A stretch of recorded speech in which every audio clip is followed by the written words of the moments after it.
see if everybody else wants to join on. I'm just admitting everyone, Wendy, as they come in.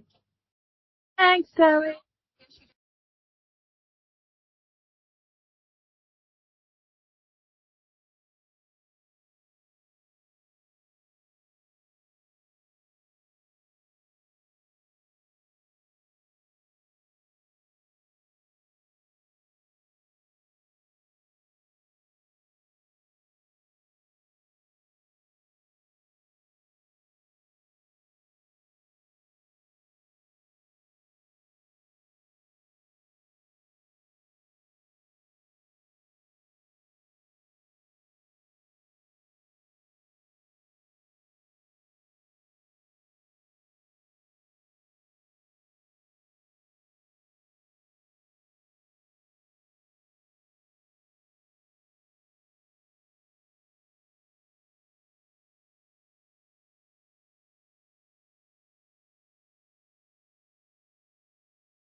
Well, welcome everybody to my training session on health and safety. Can I just ask everybody to switch their cameras on just quickly, just to show that you are in a safe position. No one's driving, no one's doing anything they shouldn't be doing. Just to... Hi, Hayley. Thank you. Zoes. Hi, Samia. We missed you. I missed it too. I just came home. Hi, Trix. Thank you, Sadia.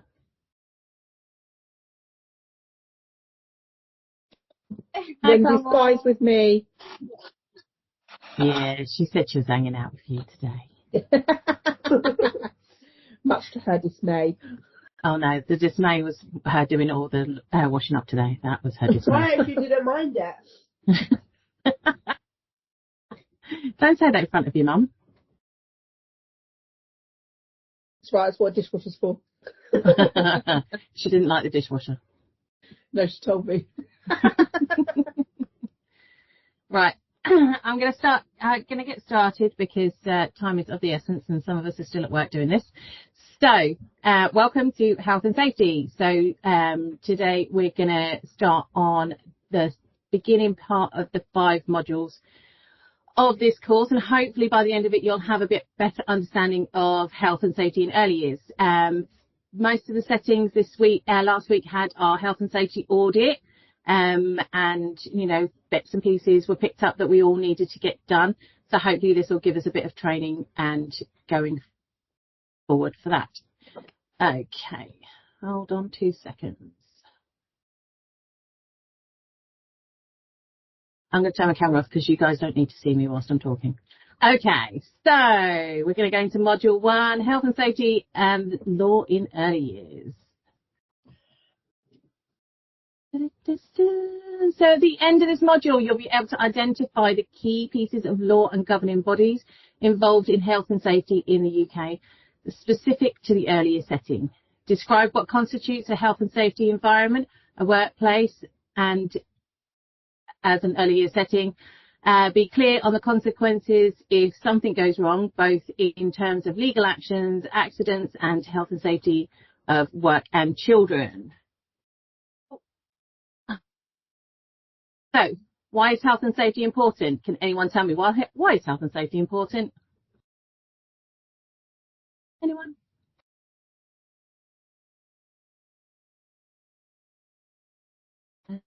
Crickets. Okay. Why is health and safety important? The primary reasons to implementing robust health and safety practices in early years is to protect children from any potential harm or danger. In accordance with the Health and Safety Executive Guidelines, early years business are considered high risk, as they cater for children who are at a vulnerable stage of their development, who require a high degree of care, supervision, and who may not understand the risk associated with certain actions. As professionals, there is a duty of care to ensure their safety. And I, for one, know that all of you know that those children don't understand those risks. Running around in the rooms and other bits and pieces, we're there to protect them. Every early years setting is responsible for creating a safe and healthy indoor and outdoor environment for all children, staff, parents and visitors. Health and safety law is crucial in early years settings for several reasons. For example, child protection. Young children are vulnerable and rely on adults to ensure their health and safety. Health and safety laws help protect them from hazards to reduce risks of injuries and accidents. Legal requirements compliance with health and safety legislation, such as Health and Safety at Work Act 1974, which is even older than I am, in England, and corresponding regulations in Scotland and Wales, is a legal obligation for all earlier settings. Failure to comply can result in penalties, including fines and legal action.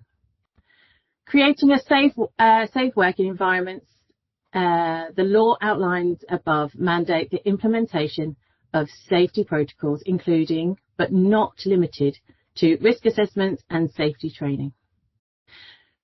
Promoting well-being, a safe environment contributes to overall well-being and development of children when the parents trust that the setting prioritises health and safety and it fosters a supportive atmosphere. Staff protection. Health and safety laws also protect the employees, ensures that we have a safe place to work. This helps in retaining skilled professionals and also leads to better care for the children in the setting. Emergency preparedness. Regulations also require settings to have procedures in place for an emergency, such as fire drills, first aid. It is crucial that to ensure children's safety is in unpredictable situations. Public confidence. Adhering to health and safety laws and regulations enhance the reputation of all the settings, which can also reassure the parents about the quality and the safety of the care we provide in our settings. Just click on pictures to reveal there is no pictures. Okay, hold on, let me. Oh no, I've been logged out, bear with me.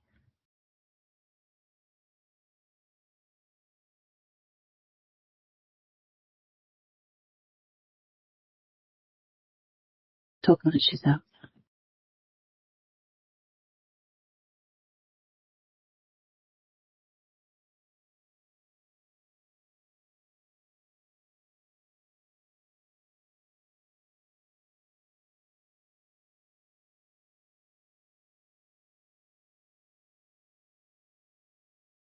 There we go, we've got pictures. Right, so consequences. Low staff morale. No one wants to work in a place that's dangerous and unsafe. And have to deal with issues result from poor health and safety practices. Staff morale will be low and people may leave the business, meaning more time and more money spent on recruitment. Parent concerns. Parents will become aware of high numbers of children's accidents, high staff turnover, and question the children's safety standards of care you provide, leading to children being withdrawn from your care. Loss of reputation with the results, bad publicity in the local press and social media around legal breaches, complaints and general standards of care. I know that one for a fact. There's a nursery in Milton Keynes that child died from consuming dairy, and that setting, even though it's changed hands several times, still is never going to be full. Loss of revenue. Ultimately, your business will suffer for the revenue, loss of revenue, and fail if you can't provide a safe place for staff and children. And there are also fines. Breaches of health and safety law discovered on routine inspections or from complaints of the local authority can lead to fines, prosecution, or even closure. The setting will also incur legal costs. Dealing with these things takes up such additional time and effort. Civil claims can also be brought against the setting by persons injured in your setting, which can result in a high settlement and compensation.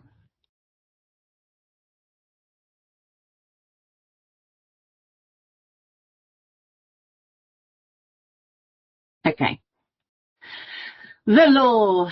To maintain the main piece of legislation which everybody's working in early years settings should be aware of, the Health and Safety Law Act, the Health and Safety at Work Act 1974. Under this, all employers have a duty of care to ensure, so far is reasonable practical, the health and safety and welfare of employees and anyone else may be affected by work activities in early year setting that includes the staff and children. This requires everyone to work that works in early years, employers and employees, to take responsibility to keep themselves and others in the premises safe from harm or risk of danger. It sets out a general duties which employers have towards employees and members of the public, employees have to themselves and to each other, and certain self-employed have towards themselves and others. I do apologise, it's getting late. Click on the arrows below to read more. Oh, this one here. Right. Employers must, as far as reasonably practical, ensure that health and safety and welfare of employees, provide suitable welfare facilities. We keep going over this bit.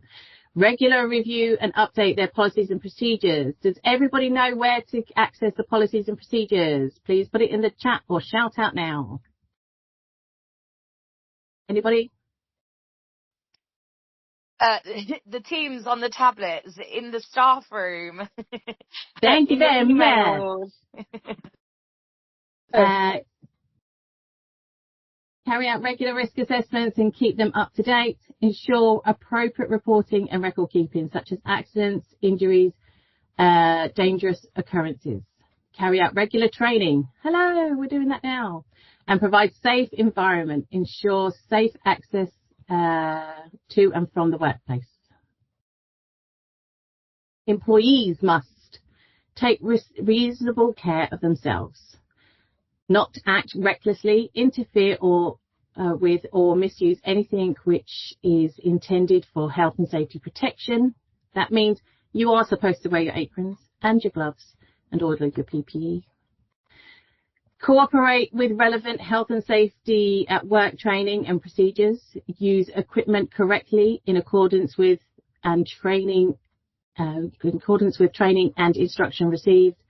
Report anything they see which could be potentially health and safety issue. And self-employed doesn't employ to us. In early years settings, the health and safety law covers employers, employees and children and visitors to the site, including contractors, parents and external services providers.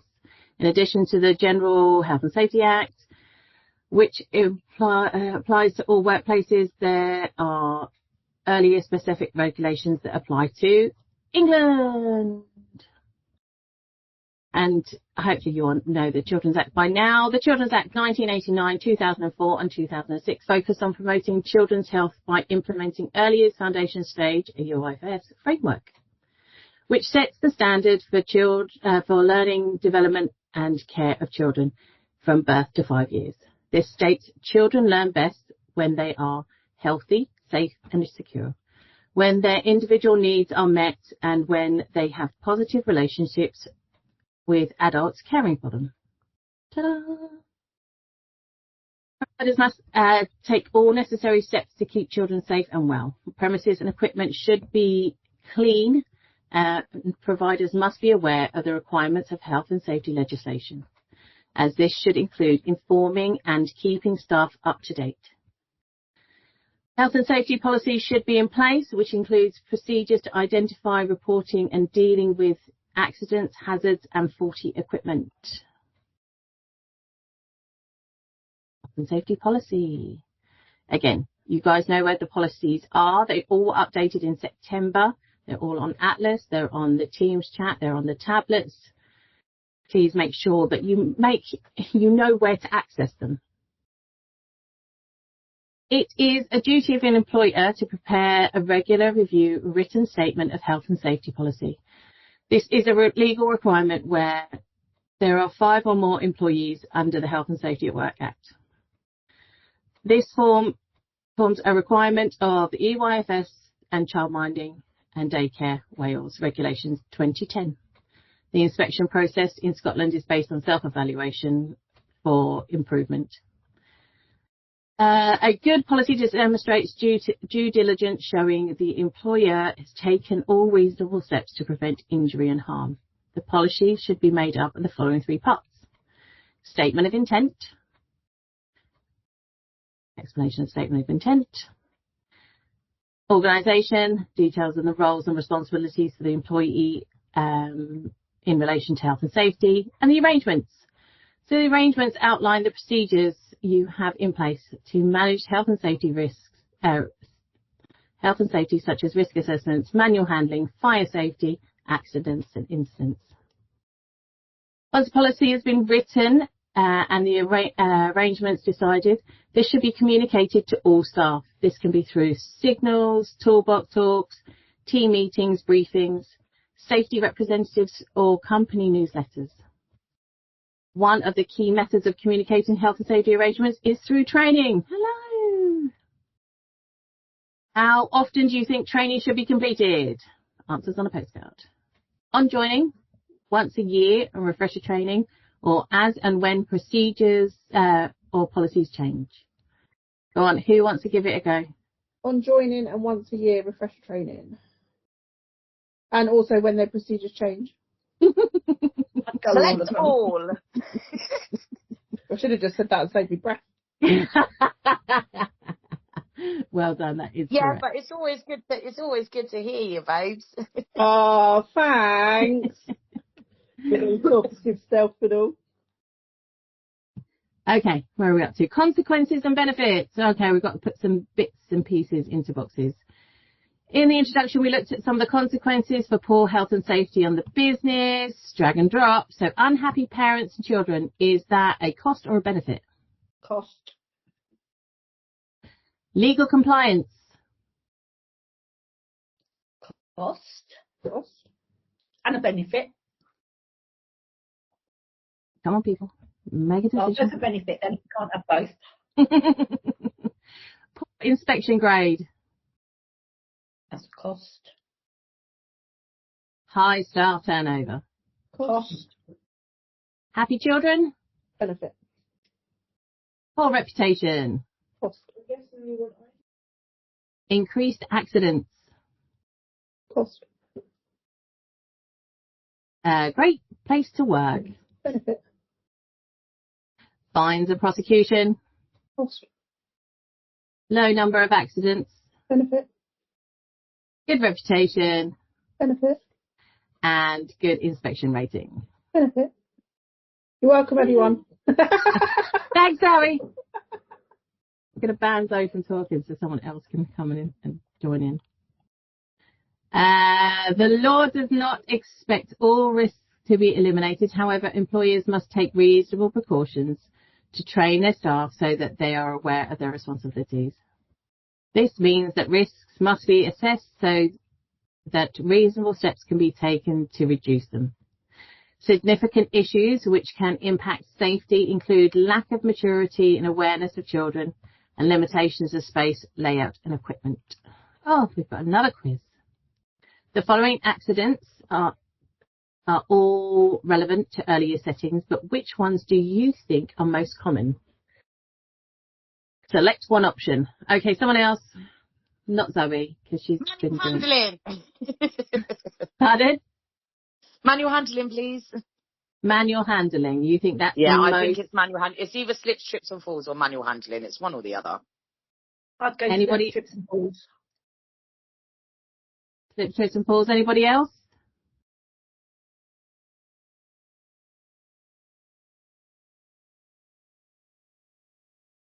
Ooh, it's a battle against Zoe and me.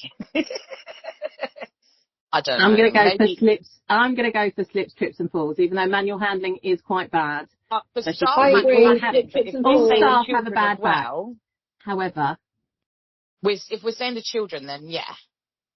slips, trips and falls, health and safety eliminates 55% of accidents. There we go. Well done, Zoe. Woohoo! Enforcement. Checking and enforcing compliance to the rules and regulations falls into two main categories. Health and Safety at Work Act is either managed by Health and Safety Executive, the HSE, or by local council environmental health officers, EHOs. Depending on the type of business, for schools and colleges, this is HSE. For nurseries and playgrounds, it's the local EHO. The statutory requirements to checked by Ofsted, Care Inspectorate or the Care Inspectorate of Scotland. All providers have a duty to protect staff, children and visitors from harm that may arise. Remember to always ask for identification before allowing anyone entry to your premises. It also gives you 5 minutes when Ofsted turns up at your door and you go, can I check your ID? And then run into the room and go, okay, breathe, Ofsted's here.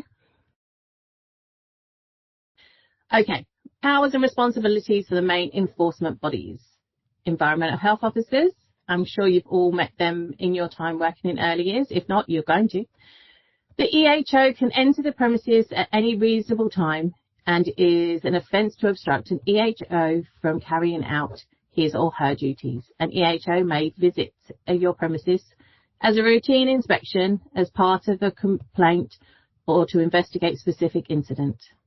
During the inspection, they will ask questions, give advice, ask that the scene remain undisturbed following an accident, take measurements, samples and photographs, order removal or testing of equipment. Outcomes: if an EHO is happy with the setting, there'll be no further outcome. If an EHO is not happy, there are different levels of outcome. Advice and guidance: improvement notice, which gives you time to gives you a set time to improve the non-compliance. Prohibition notice, which means you must stop the activity or stop using the equipment until corrections have been made, or prosecution. Ofsted. Oh, that's a big one. Powers of entry. Ofsted inspectors generally provide at least a day's notice before inspection, but can come unannounced if there is a concern. If unannounced, there will be a pre-call to discuss when the visit will take place, the process in which documents will be, such as which documents will be required, and you can defer the inspection. If unannounced, this is normally due to a raised concern, and an inspector will display a notice so parents know that there's an inspection taking place. During inspection, observe the children interaction with the carers, evaluate the safety of the premises and the risk assessments, check staff understanding of policies and procedures, look at arrangements for making sure unvetted people do not have unsupervised access to the children, check staff qualifications and training, including details about paediatric first aid training, take copies of records and take measurements and photographs. Outcomes: Ofsted inspection report of grade 1 to 4 being inadequate. Okay, that's changed. They need to update this. If the grade is inadequate, there are different levels of action Ofsted can take. Inspection, refusal for registration, impose new conditions, serve welfare requirement notice, cancel registration, or prosecute or ask the provider to accept caution. We don't need to do the other two because we're not in Wales or Scotland. Prosecution. Oh, that's a serious phase. If the setting continues to fail to provide a safe environment for all of its employees and children, it could result in prosecution. This will be heard in either a magistrate's court or a Crown Court, depending on the offence, and can result in unlimited fines and or prison sentence between 6 months and 2 years. Due diligence is a defence to provide that the business took all reasonable precautions to prevent any offence and did everything reasonable practical to keep employees and children safe. This includes setting up health and safety management systems with policies and procedures, and ensures that all these are followed and put into practice. If there are any more than 5 people in your business, the law states you must have written policies down. This provides a strong due diligence defence if your policies are written down, and this is why you must know where they are. What does this mean for your practice? This means you should be familiar with the hazards, controls, and associated procedures in your setting and ensure you follow them rigorously. Include completing any required checks and records as required. You should also report any uncontrolled hazards to your manager so they can be rectified as soon as practically possible. Examples could include damaged equipment, insufficient personal protective equipment, e.g. gloves, use of chemicals or unsuitable behaviour from a member of staff. To Health and Safety at Work Act, there are other pieces of legislation you'll need to consider when writing your policies and procedures and completing your staff training of your staff. So match the legislation name with the purpose. Health and Safety First Aid Regulations 1981. What is the purpose? Outbreak of infectious diseases such as TB. Earlier settings must have a qualified trained first aider. Food safety, hygiene, or risk assessment for equipment. What do we think the first aid regulation? The purpose? Should have a qualified first aider. Number 2. Fire precautions, workplace regulations. Inform that information and data about children is confidential. Every child premises must have fire extinguishers, fire blankets in the kitchen, fire exit doors, and regular mock fire drills. Food safety and food hygiene must be practiced in the setting, and risk assessments. Which one do you think it could be? Reporting of injuries, diseases, dangerous occurrences, regulation. Riddle. Outbreaks of infectious diseases such as TB. Yeah? Okay. Should we just go with that? Sorry. Let's just go with that one. It's okay. Controls of substances hazardous to health regulations, 2002. Cleaning detergents, dangerous chemicals, medicines must be stored and handled safely. Yeah. Yep. Yeah. Food hygiene regulation. The food one. The food one. Manual handling. Risk assessment. Risk assessment. Risk assessment. Personal protective equipment. Yeah, that one. Knowing what And data protection information. Information. Yay! We're all a bunch of clever cookies. Oosh, oosh, oosh, oosh. Oosh, oosh. In this module, we have introduced the main pieces of legislation and governing bodies involved in maintaining standards in earlier settings. We have reviewed the expectations and requirements to provide and maintain safe environments and what this means. We have examined the consequences if something goes wrong, both in terms of legal action, accidents, and the wider impact on the business, its staff, and success. Well done! Module 2. Well done, Wendy. Way, made it through. I'm just going to have a quick drink, 2 seconds, because my mouth's getting dry. I'm just waiting for the cleaner to turn up at work, and it's freaking me out because everything's dark outside. Okay. Right. on to the next module. What was it called? Assessing risk and reporting accidents and first aid. Well, as we've all got paediatric first aid, this should be nice and easy. The learning outcomes. At the end of this module, you'll be able to understand the term hazard, risk and risk assessment, be able to identify common hazards in early years settings and understand the importance of controls. Be able to identify the difference between accident, incident, near miss and the importance of reporting each correctly. Understand the first aid requirements for early year settings. Ta-da! Introduction. Throughout our everyday lives, we are constantly undertaking informal risk assessments. For example, when crossing the road, no one just walks out. Well, you look first and see if there are any cars coming, how fast they're travelling, and how well you can see. Is there a safe place to cross? You put in place controls which reduce your chance of having an accident, such as crossing at a zebra crossing. It is a legal requirement in all workplaces with 5 or more employees to have a completed document formal risk assessment, not only because this provides good due diligence, and it's good due diligence can do my Latin by the end of today, as discussed in the last module, but it is especially important in an earlier setting to make sure all risks are considered because babies and young children. Lack of appreciation of danger are all naturally inquisitive and love to explore the boundaries from their world, of their world.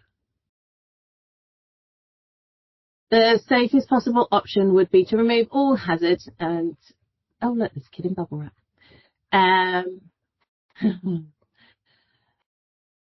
Remove all hazards, but this would Focus. Sorry, the bubble wrap really distracted me.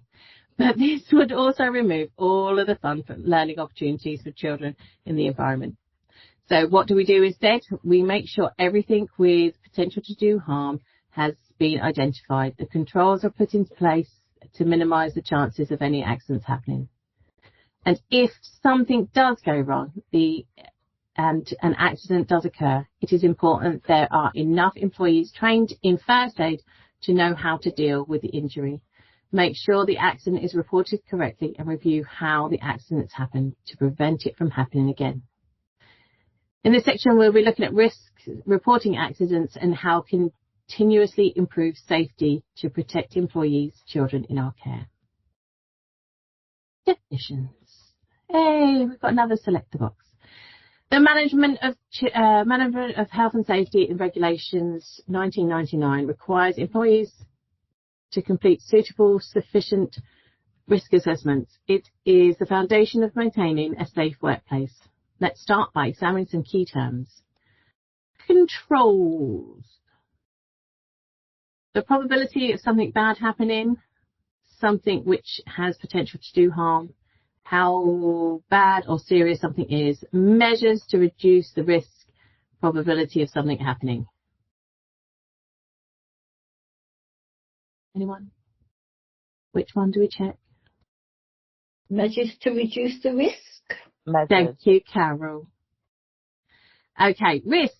The probability of something happening, something which has potential to do harm, how bad or serious something is, or the probability of something happening. Which one? Something that has the potential to do harm or the probability of something happening is the risk. Surely. I'd go probability of something happening. Oh, Yeah. What does Want to go the probability? Yeah. Oh, is that the Likely. likelihood? Oh, controversial. I would say it's something which has the potential to do harm. Yeah, I think it will be, because the next one is the probability of something Probability. happening. Severity. How bad something is. Shall we go with that one? And then Yeah. hazard.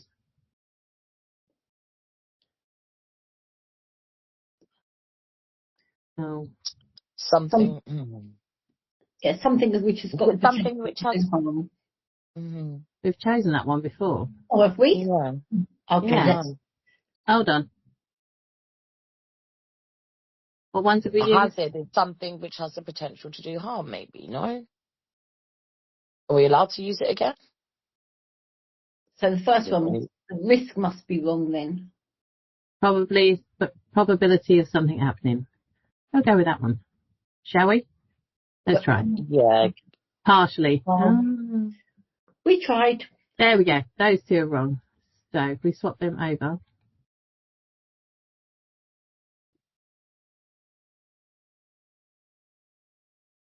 Hey, how do I undo it? Undo it. There we go. So the risk is the probability of something bad happening. I do believe Melissa's put that one. Did you not, Yes, Melissa? good. And the likelihood is the probability of something happening.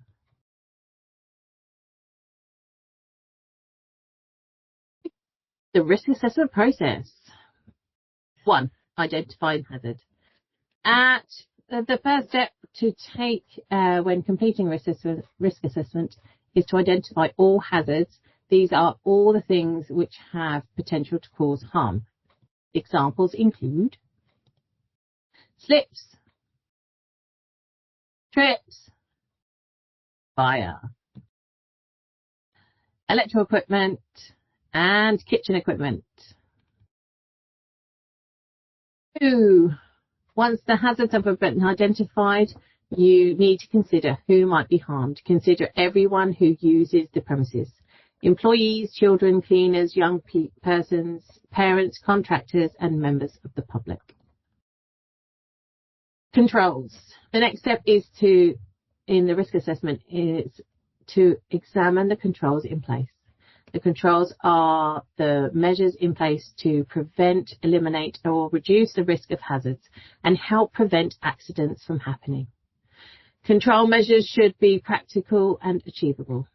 Select if you think the statements below are controls in which can help prevent slips, trips, falls from occurring in the earlier setting. Regular checks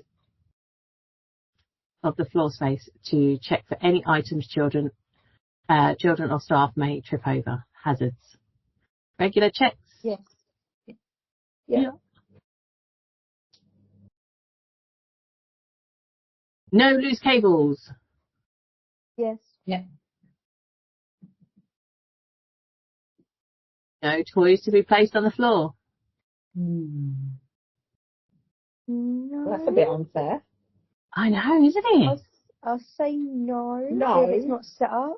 It needs to be regrouped. Or on a mat. Hey. It's not realistic to not have toys on the floor. Clean and dry floors when children are playing. Yeah. Yep. No climate equipment. No. No.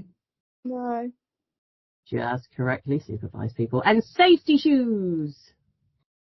Yeah. No. No. What do we think? I'd say no, because shoes are shoes. I'd go no. I'd go no. They should be closed-toed and in sports mode. Hierarchy of controls.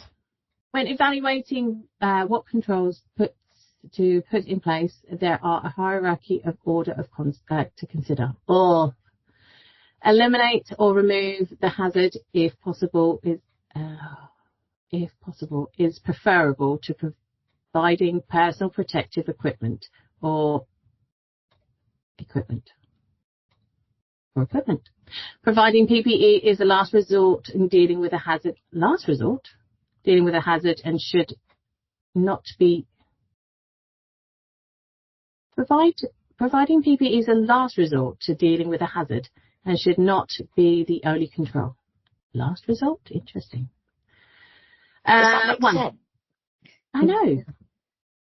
Why should PPE be the last resort? Why is it the last resort?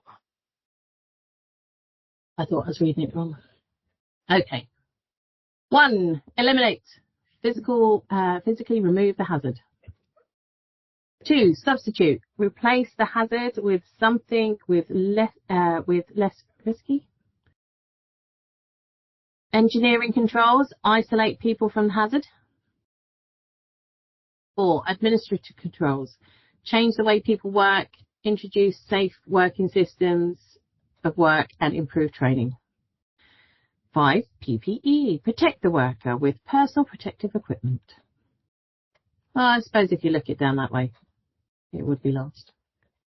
For example, if items are stored on a high shelf, this could lead for them falling and injuring someone. If the items can be moved to pardon? What was? Sorry, that was me. That's okay. If the items can be moved to a lower down, this hazard is eliminated. Elimination is the best solution for reducing the hazard, but it's not always possible, so alternatives should be considered. When considering controls, you should always start at the top of the list and work your way down. PPE equipment. Hard hat. Do you think that is PPE? Yeah, if you're working on a building site. Yeah. Protective gloves. Protective. Yeah. Yeah. A Yes. forklift truck. Is that PPE? No. No. No. Is a mask. Yes. And a high-vis jacket. Yeah. Yes. Sexy. Correct. Record. The 4th step is to record your risk. Often a matrix is used to assess the level of risk, combining the likelihood of an accident occurring and the severity of the injury. Should be an accident occurring and the severity of the injury should be an accident happen. Should an accident happen. That's better. Sorry, I'm getting tired and it's very late. Likelihood by severity. There are 3 levels of injury: fractures, burns, foreign bodies, seizures, choking, loss of consciousness and anaphylaxis, cuts, bruises, sprains and strains. Right, minor injury. What do you think that one is? Cuts, Some bruises. Cuts and bruises. Major injuries. fractures, Life-threatening. life, choking. Well done.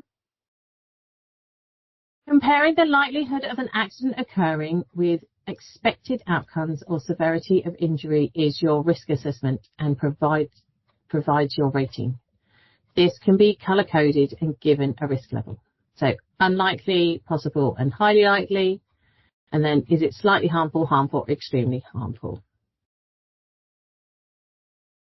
So trivial is no action or documentation needed, although good practice to record. Tolerable, no actions, controls required, but most cost-effective solution or improvements can be considered, recorded and monitored to ensure controls maintained. Moderate, effort should be made to reduce risk. Costs should be consummated with severity of harm. Reduce the risk. I can't say that word. Commensurate. I think that's what it is. Okay, thanks. I like that one. I will Google that later. This lane. Reduce the risks before starting this work. Significant funds may be required to may involve urgent action, and work or actively remains prohibited until risk has been reduced. If the rating is deemed too high, this means that current controls are not sufficient. In addition, controls may be put in place before you can continue with activities or using the equipment. All of this is then recorded, reviewed regularly after an accident or when changes occur to the workplace. And knowledge check. Here we go again, people. Can we have some people on the floor to give us some answers? Put these steps to completing a good risk assessment in order. Oh, got to move them position. Decide who might be harmed. Is that what's the first one? Identify the hazards. Identify the hazards. Are they both not very similar? Oh, one. There we go. Right. What's the next step? Decide who might be harmed. Third step. Yeah, I think number 3, and then Yeah, number 5 I is think number number 4, and 3. then number 4 is number 5. Okie dokie. Yay! I thought they were trying to trick us because they were pretty much there. Okay. Fabulous. Oh, sorry, the light's gone off. I'm now in complete darkness. Bear with me. Oh, thank you for that. We can't see anyway. Oh no, I was having an heart attack. I wish I could see though. You're mean. Specific risk assessments. There are some situations where specialist risk assessments are needed due to unique interactions in the workplace. The most common are new or expectant mothers, young people aged 16 to 18, and anybody with a disability. Within an early years environment, a risk assessment may be required each time a trip or outing is planned to demonstrate all the hazards have been considered and are adequately controlled. Adequate controls are in place to protect the children from harm. Do we all do a risk assessment every time we go out with children? When we go out with children, we do a risk assessment. Yeah. Unless it's in our garden, but even then we do our checks. Absolutely, that's still a risk assessment. Yeah. Okay, accidents. How and why accidents happen, these can be split into 3 categories. Environmental factors, these are associated with the physical space in which we work. Being in an unsafe condition, they can include poor lighting, like I just had, damaged flooring, poor electrics, excessive noise, and damage to toys. The human factor, these refer to behaviour and ability of individuals, what we do and why. We have previously discussed the vulnerabilities of children when it comes to employees, lack of knowledge, consideration, concentration, and that's my problem at the moment, or capability can lead to unsafe behaviours and injuries. Occupational factors. These are issues directly related to the job and tasks specific to the role. So in an early year setting, this might include changing children's nappies or feeding children. If training and correct instruction is not given, this can lead to employees completing unsafe acts. Another activity for us people, place these accidents into the correct category. Drag a card. Slipped from damaged flooring. Is that unsafe condition? Is that unsafe behaviour or unsafe act? Slipped from damaged flooring. Condition. Burn from overheated milk. Act. Back pain from incorrect lifting children. Behaviour. Unsafe behaviour. Yeah, behaviour. No. Act. Injury from horseplay. Act. Behaviour. Trip due to poor lighting. Condition.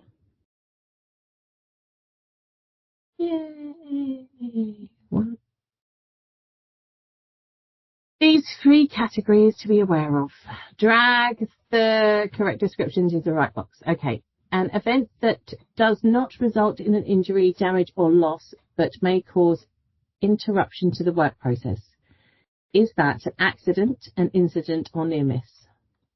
Near miss. Near miss. An unplanned and uncontrolled event that results in injury or ill health of people, damage to property or other loss. Accident. Unplanned and uncontrolled event that could have resulted but did not this time result in any human injury, property damage or any other form of loss. Oh, Near would that miss. be a near miss? So Near miss? swap that one and the other one. I think. Yeah. Yeah? Yeah, because Everyone it's agree? an incident and then, yeah. Well done. Recording accidents. We all know how to record our accidents on family, don't we? As with illnesses, all accidents must be recorded so that children's parents and doctors can be informed as needed. There should be an accident book, or we use family, and all staff should know where it is and how to fill it out. Each record must contain the following information: time and date of accident, what happened, injured person, any witness statements, first aid treatment, long-term issues, and should contain the following information: lessons learned. Don't fall over. Do we all know where the staff accident book is? In the office. In the office. It is in the office. Don't you just know it, Melissa? I absolutely do. Reporting accidents. If an accident is serious enough to warrant a child visiting the hospital, the parents must be informed. There are some situations where an accident must be reported to the HSE under RIDDLE, Recording of Injuries, Diseases and Dangerous Occurrences Regulation. These include, but not limited to, loss of arm, hand, finger, thumb, injury leading to loss of sight, crush to the head or torso, causing damage to the brain or internal organs. Parents must always be informed of any accidents, and if the child needs emergency hospital treatment, parental permission will be needed. Ta-da! First aid. If an accident happens in your setting, it is important that it's handled in a way which doesn't make the situation worse, but reassures the injured child and other children. First aid has 3 aims: preserve life, prevent the situation from getting worse, and promote recovery. Legal requirements. The Health and Safety First Aid Regulations of 1981 require all employers to complete an assessment of what first aid requirements are needed. All workplaces should have a first aid box and have at least one person trained with the HSE qualification. In addition, in England, the EYFS and Ofsted require at least one 12-hour paediatric first aid, PFA, qualified member of staff must be available at all times, including cover for sickness, holidays and trips. As a company, we actually make sure everybody has PFA. Yeah, that's changed now. I was going to say, is that an EYFS thing or is that just an ORCIDS thing that we've done now? No, everybody has to have paediatric first aid. I thought so. The PFA requirements. Yeah. The PFA trained staff can be supported by 1-day emergency paediatric first aid trained staff, childminders with assistants, we don't need to know about them, or newly qualified entrants to early years workforce who have completed level 2 or 3 must complete PFA within 3 months to continue to be included in ratio requirements. This is updating. To continue to be included in ratio requirements, the certificate must be reviewed every 3 months. 3 years. Oh, Wendy. In summary, in this module, we've learned the importance of completing formal risk assessment and how this contributes to maintaining a safe environment and ensures safe acts and behaviour. We have learned how to identify hazards, consider the suitable controls which should be in place to reduce risk. We have covered what needs to be in place for when accidents do happen, include reporting, recording and first aid provisions. Use the button below to get to the next module. Yay! The last module of today, we'll do the last 2 on Wednesday. So are you ready, guys? We're going in. Action. At the end of this module, you'll be able to identify factors relating to the early years physical environment, name common hazards, accidents and controls relating to key physical environmental factors such as kitchens, flooring, noise and electrical. Understand the causes of fire and actions that can be taken. Environmental factors are related to the physical space we work in. So, as discussed in a previous section, if floors, walls, ceilings, lighting, sound or electrics are in an unsafe condition, it is going to lead to increased numbers of accidents. In this module, we're going to look at some of the most common accidents that occur due to unsafe conditions or environment factors. and examine some of the easy steps and good practice to help reduce the risk of them happening. Accidents and the environment. Accidental injury is the biggest cause of death in the UK for children over the age of 1. It is important to know common types of injuries which occur in earlier settings, so you can identify hazards which might cause them to be put in good practice to avoid them. Common accidents in nurseries. There are 4 most common causes of accidents for babies and young children which occur in the nursery environment. Choking. Over 50% of all choking in children under the age of 4 involve food, with sweets being a high number 1 cause. Here are some of the key steps you need to take. Never leave small items within a baby or toddler's reach. Be extra vigilant when working in a setting where older children leave their toys around. Never leave a child propped up with a bottle or with a feeding beaker.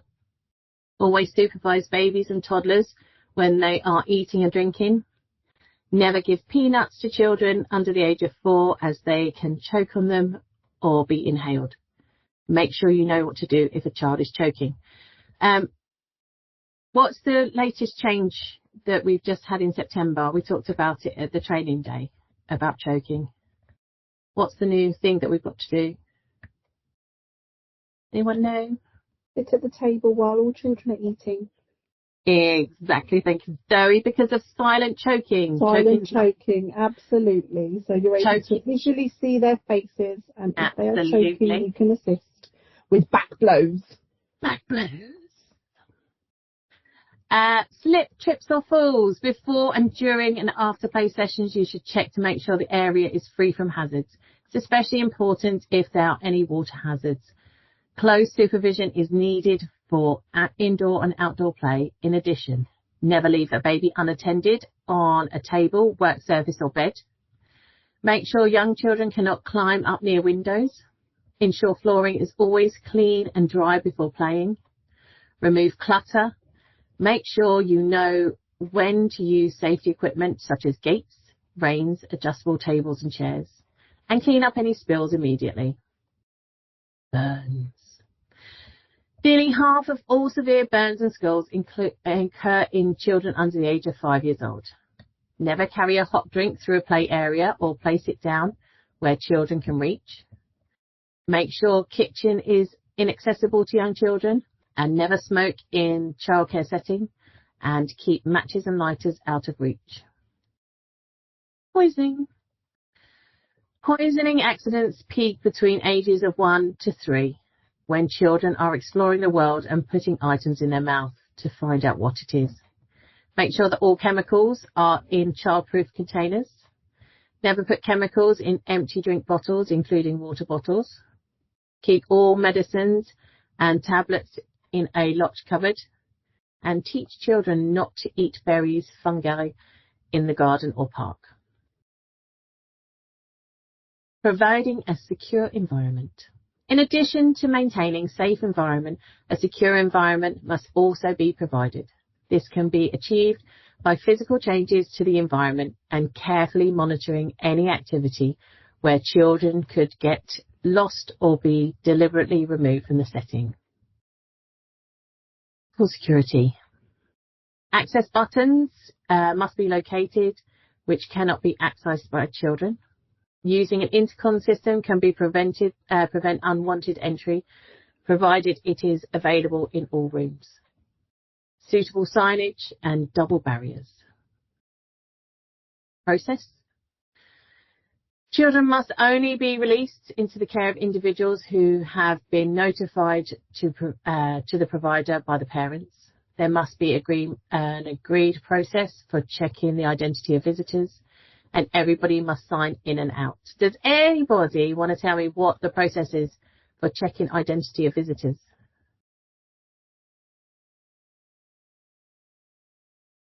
Anyone? Make them wait Well, Ask for their ID. Ask for their ID. What else do they need to do? Do they not need to wait outside to be checked? They do need to wait outside to be checked. They get signed in. And anything else you need to do with people you don't know.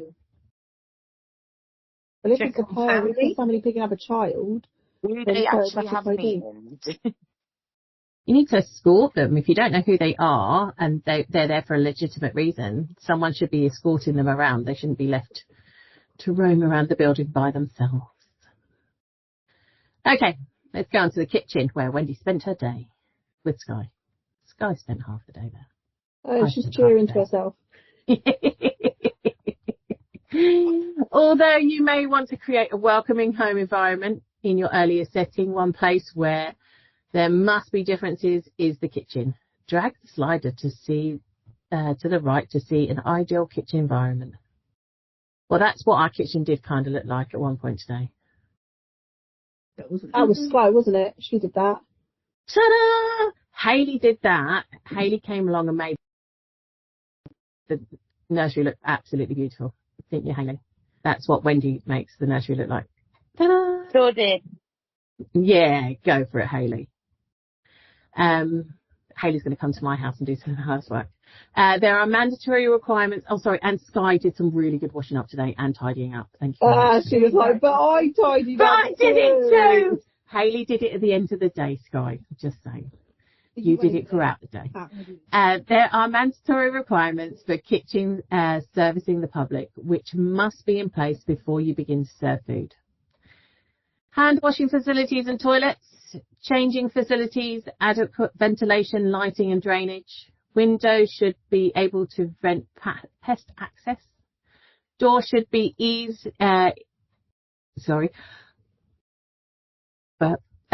door should be easy to clean and disinfected. Facilities for cleaning food, facilities for cleaning equipment. Equipment must be in good condition, free from pests, and you must have food safety policy in place. Floors and walls and ceilings must be maintained in good condition, easy to clean, and free from flaky paint or mould, hard-wearing floors and walls. Food surfaces must be maintained in good condition, easy to clean, and disinfected. Ooh, activity. As with all activities, a risk assessment for kitchen activities and equipment should be completed so you can operate safely and have the correct controls in place. Read the risk assessment and complete the missing controls in place. Where's the missing? Oh, there. Okay, so knives. Who might be harmed? Children, carers. How might they be harmed? They could cut themselves. Control measures. Always use a stable work environment. Keep knives sharp.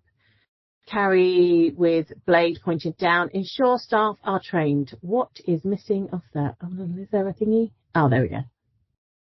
Should we just skip down to this bit? Knives. What do we think? Store securely when not in use. Store securely when not in use. Well done.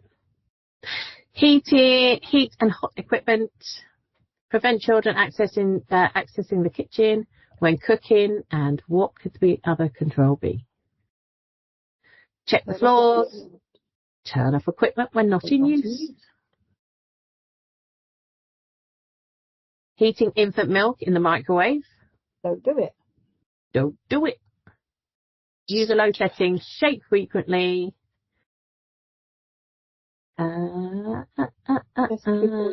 Test before use. But don't do it. Don't do it. We've got a rapid cooler at Wootton. We love a rapid cooler. We have a kettle. Yeah, we stick the hot water in the rapid cooler and you shake it and it cools it quickly. I don't know. We just use a jug with cold water. We're old school. Old school. We're old school. We're old school. Wet floor. Oh, we didn't buy it. A parent brought it in. Wet floor. Now you're just bougie, ain't you? Yeah, rapid cooler. What is for cold water's for? You know I'm going to Amazon it though. You know that. Oh, we ain't totally. getting one, Melissa. No. They're totally worth it. Anyway, wet floors. Clean up spills immediately. Prevent children from accessing the spilt area until free from any slip hazards. Check floors before using kitchen. And see, what was that? Use suitable sign. What was the question? It was wet floor, slip. Oh yeah. Use a sign. Use a sign. Item Item on floor. Check it. Regular checks. Check floors. No. No. No, check floors. Check floors before using kitchen. Yep. Electrical and electrical equipment. Yeah. Yeah. Yay! We're flying through this. Fire safety. It is important to learn how fires start and the common causes in earlier setting.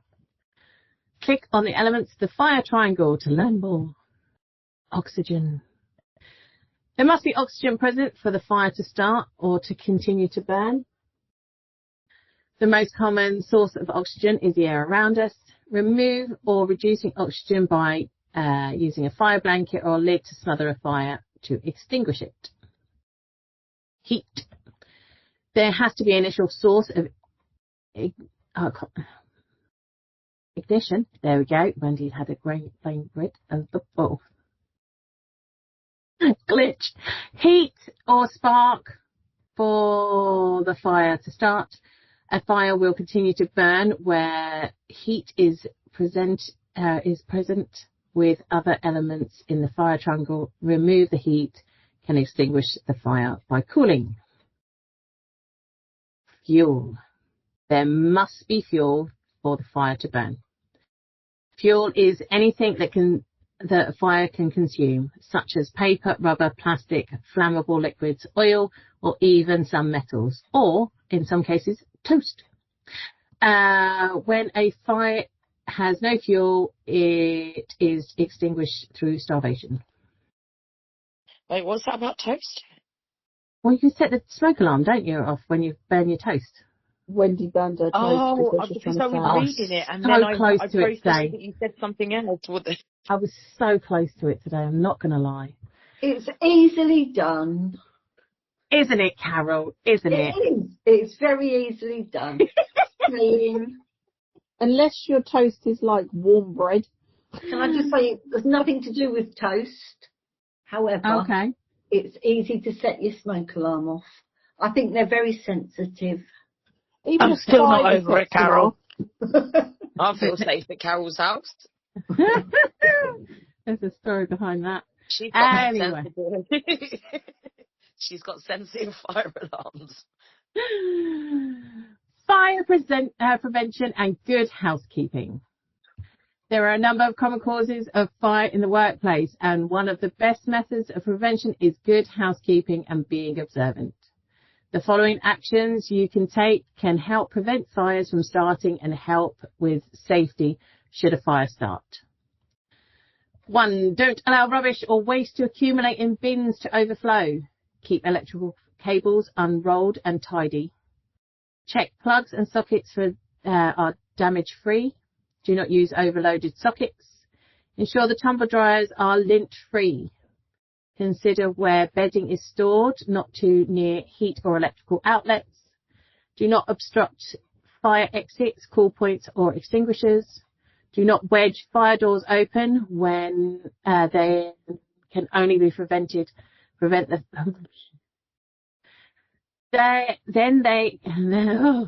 then can only prevent the, I know, honestly, it's getting late. I'm glitching so bad.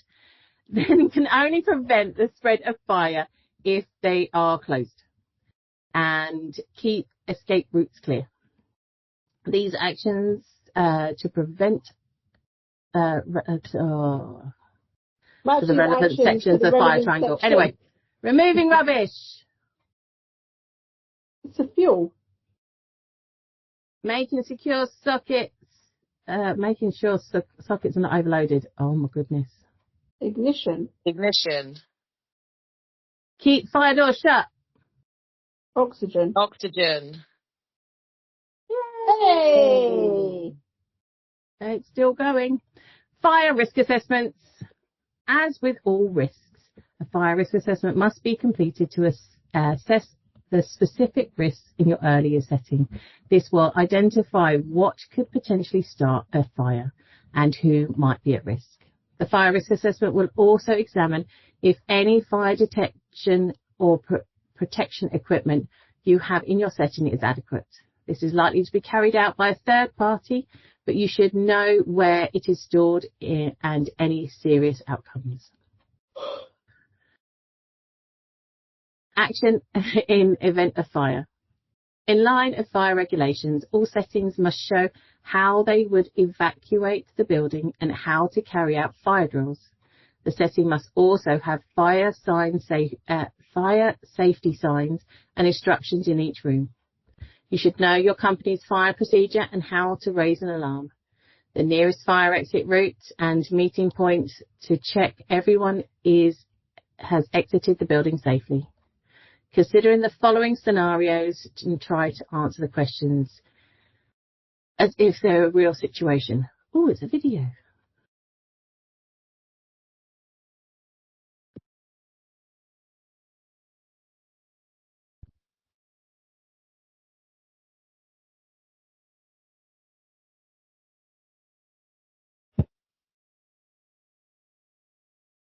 What would you do?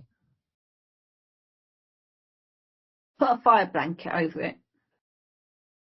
Well, that wasn't the option, Carol. That was water, run away, or raise the alarm. Raise the alarm.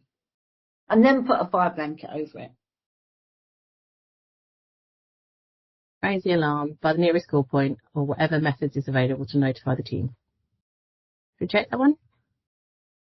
Yay!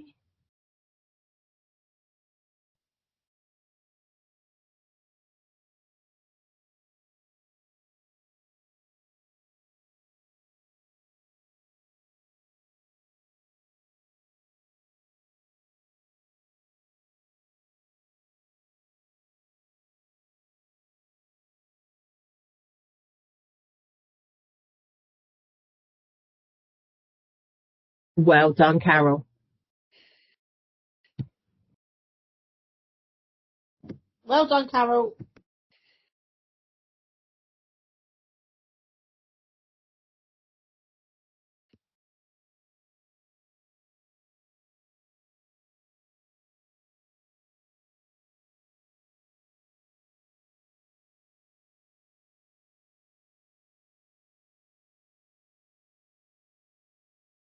Well, make sure you get me out of the office. Right, what do you want to do next? Use the fire extinguisher, alert the emergency services, or make sure you've located the manager.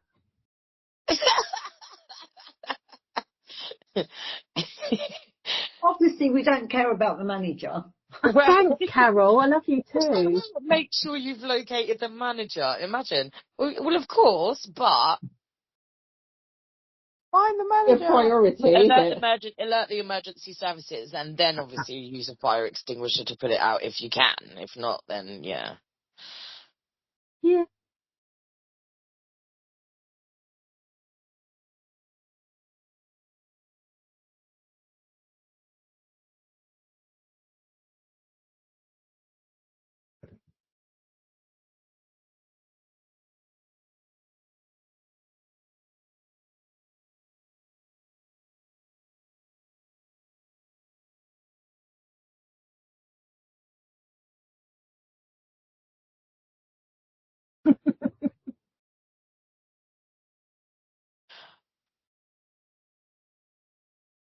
Go on then.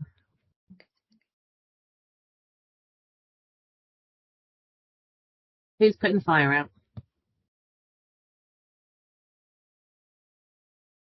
You've all gone quiet. I'm not trained to use fire extinguisher. Use a fire extinguisher to put the fire out.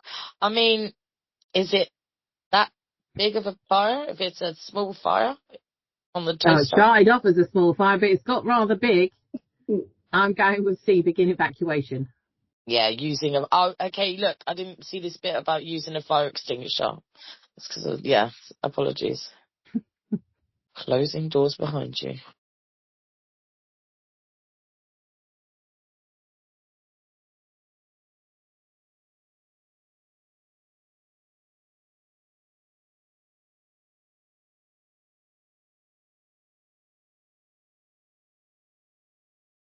But surely we're not trained to use fire extinguishers, so we shouldn't.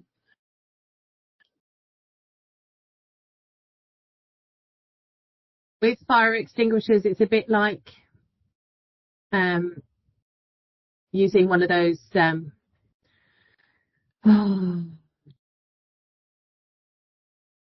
words are missing out of my head.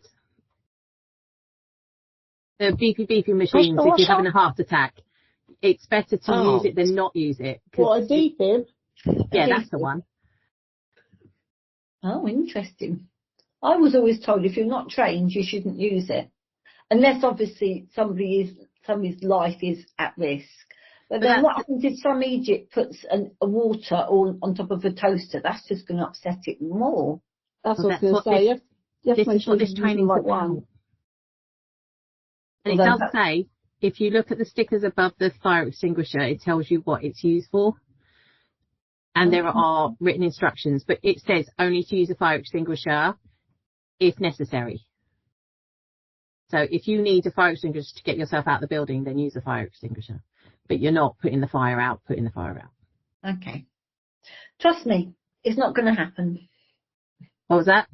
It's not going to happen. We're not going to have a fire like that. No, it's not going to happen, is it, Carol?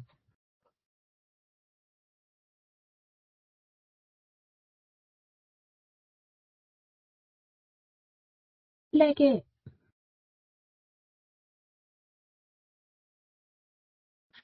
Oh.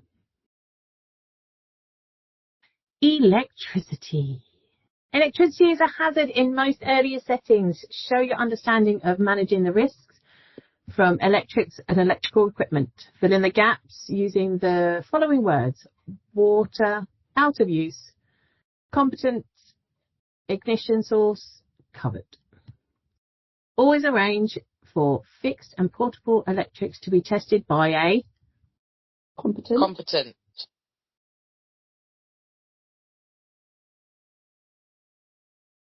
person on a regular basis. Anybody know how often the electrics need to be tested? Yearly. Thank you. Regularly check cables, plugs and sockets and make sure that there is no damage which could become a ignition source.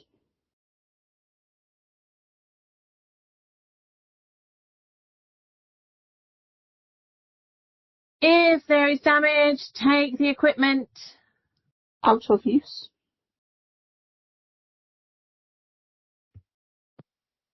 Blank. The electrics must never mix, as this can result in electrocution. Never overload sockets and keep plugs and sockets out of the reach of children or covered. Ensure cables are not loose to create trips. Submit. Yay! We're clever, you know. An electrical shock usually stops the victim's breathing and heartbeat. However, rapid resuscitation can lead to full recovery. But the following actions into the correct order. 1. Break contact. If a child is still in contact with the live wire, turn off the electricity or break the contact with the wire. Be sure to use non-conducting objects such as a wooden pole. 2. Call the ambulance or 3 resuscitation. You need to put them in order. Number 1, 3, 2. Well, yeah. No. Because you would you'd start resuscitation while someone's calling an ambulance. But then I would make sure the electric was off. I don't know. Yeah, so you would break that first. Yeah, so break contact. Resuscitation. Call ambulance. Resuscitate. Oh, you'd call the ambulance and resuscitate at the same time. It was in the right order to begin yeah, with. It's not okay. that's what I know you said that, Melissa. What? Jack. You said call and then resuscitate. Well, that was really silly, just putting them in order. Yeah, no, Anywho. it's just because it's what they would like think. Right? Okay, cool. So but in reality, we're doing it at the same time. Yeah. As part of paediatric first aid training, carers will learn the difference between CPR, cardiopulmonary resuscitation, for under 1-year-olds and over 1-year-olds and adults. Watch these 2 short videos on how to administer CPR for babies and children. This is for information only. Does not replace the need for statutory certified first aid training. It is provider's own responsibility to ensure the information in the videos is up to date. Ta-da! Your training is the only one with the videos that have actually worked. This one. All the other videos didn't work.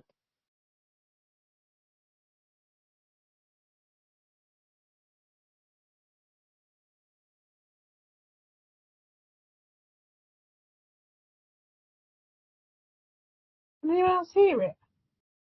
Oh, there's no sound. Can you not hear it? Nope.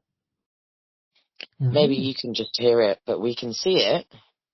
Oh. Right, let's go down then. Anyway, because we all know how to do CPR because we did it in our first aid training. I literally put my foot in it because I just said, oh, all these videos are working when they wouldn't work for anyone else, and now it's not working. Visually working though, Melissa. Jinx. Signage. Apologies. Signs are different colours to signify different meanings. What does red mean? Is it useful information, warning or hazard, mandatory instruction or okay, warning. Yellow. Prohibited. Sorry, hello. Prohibition. I said that weird. Isn't red prohibited? Did someone call my name? I do apologise. I had to reset my phone. Green, is that a mandatory instruction, a warning, useful information or prohibition? Useful information, surely. Wait, I'm overthinking what Carol said now. Yeah, I know. Let's put them in, then let's review. Yeah. Okay. Yeah? No, blue's not prohibited. Mandatory instruction. So red. Yeah?